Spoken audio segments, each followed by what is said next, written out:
Live in the human paradise. Breathe the pure air of heaven. Longevity, vitality, and a lifetime of bliss. 住在人间小天堂，呼吸天堂纯气，延寿长生，幸福一生。无变异人类进化论，我之展望。Fuchiu 教主 Vicar AC 合作2025年11月10日。1. 人类仍在进化，方向由环境决定。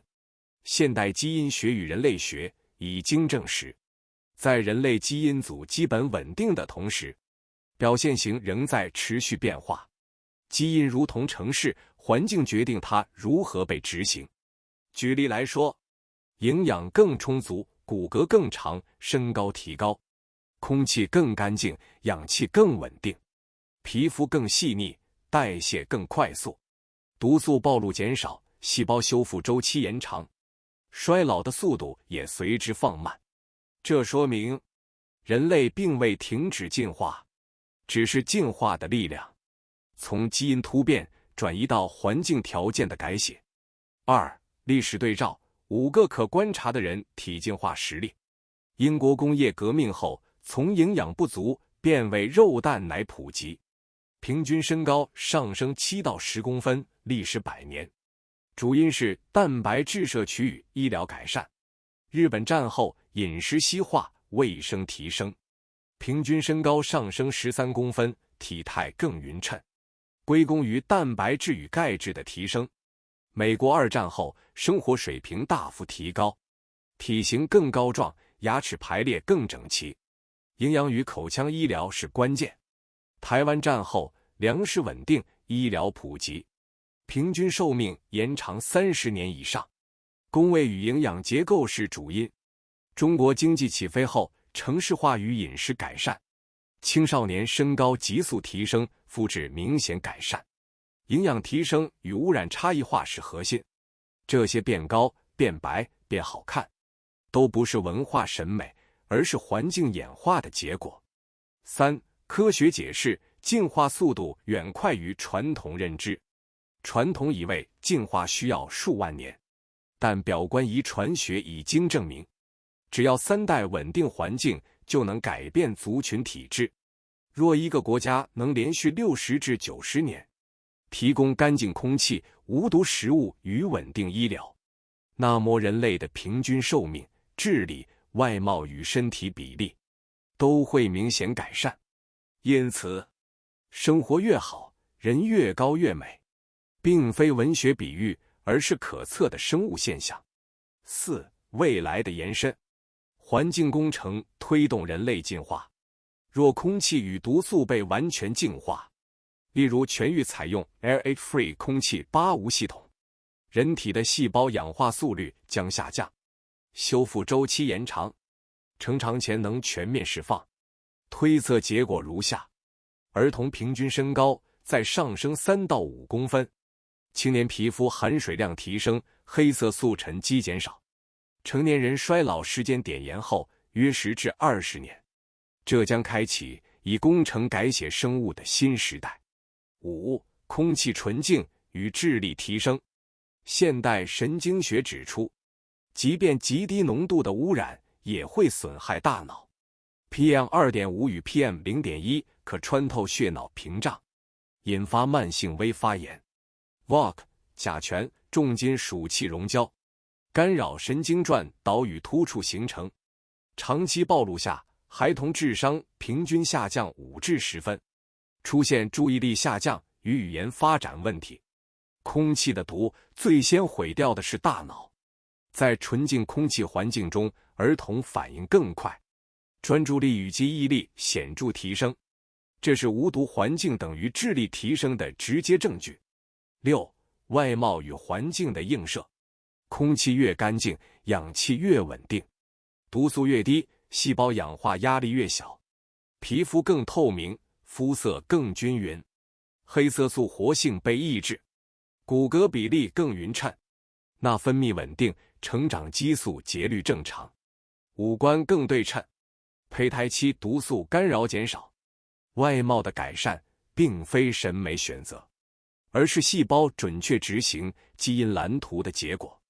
700年后的人类推测模型，假设族群世代生活于 error-free 环境，平均智商提升，第一代增加3至5分，第二代提升6至8分，第三代上升10至12分，平均身高在提高，第一代增加2至3公分，第二代增加4至5公分，第三代增加6至7公分，面部对称度提升，由 5% 渐增至 20%， 寿命延长，第一代5至8年，第二代10至15年，第三代20至25年，慢性病率持续下降10、25到40个百分点。这些变化源于环境遗传。当环境干净，基因不再浪费能量去抵抗毒素，全部能量被用于成长、修复与智力。8. 病痛减少，生产力的真正释放。现代医学显示，成人约有3至4成时间处于亚健康状态，全球 GDP 约有15至20个百分点耗于疾病相关支出。疲倦、失眠、慢性炎症削弱人类的创造力。当病痛消失，人类潜能将呈指数级上升。没有病痛的人类不会变懒，而是能专注于更高层次的创造。生产力不再只是体力输出，而是脑力、专注力与决策力的总和。9. 寿命延长，智慧与文明的叠加。短命文明的知识传递是断层式，长寿文明的知识传递是叠加式。当寿命从70年延长至150年，一个人可以亲历3次产业革命、2次思潮以及1场文明转型，由此形成稳定的智慧记忆体。结果是，决策层成熟度提升，社会冲突减少，预见性提高，技术演化更连续，文明能量更集中。短寿的物种靠本能，长寿的物种靠理解。10. 社会结构的量化变化推估模型。平均工作效率由6至7成提升至9成5，创造期长度由20年延至80年，知识传承效率由1代30年延长为1代100年，社会创新周期由15年缩短为5至7年，全球生产力潜在增幅达40至60个百分点。这意味着人类将从存活文明跨入创造文明。11. 寿命与太空文明的临界线。只有当人类寿命延至200岁，太空旅行才具有真正的意义与实用价值。第一，现实的限制。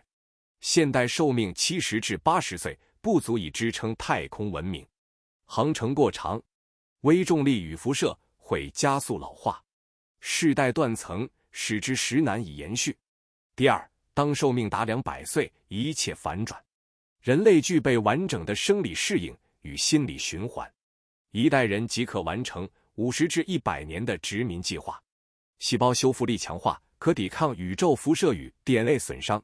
第三，延伸推论，有效探索距离从地月系统延伸至太阳系外缘，工作周期由40年增至120年，认知连续性由3代断层变为1代完整传承，生理修复速度由100提升至300百分比，任务存活率由不足1成提升至85%以上。这就是寿命作为太空文明引擎的真正意义。12. 哲学层总结，长生慢老不是为了逃避死亡，而是为了让人类第一次能走完宇宙的一段路。当人类能活200岁，细胞稳定100年以上，毒素不再累积，太空旅行将从探险变成迁徙。13. 最终结语，地球文明若要真正迈向宇宙，首先要完成的不是火箭革命，而是人体革命。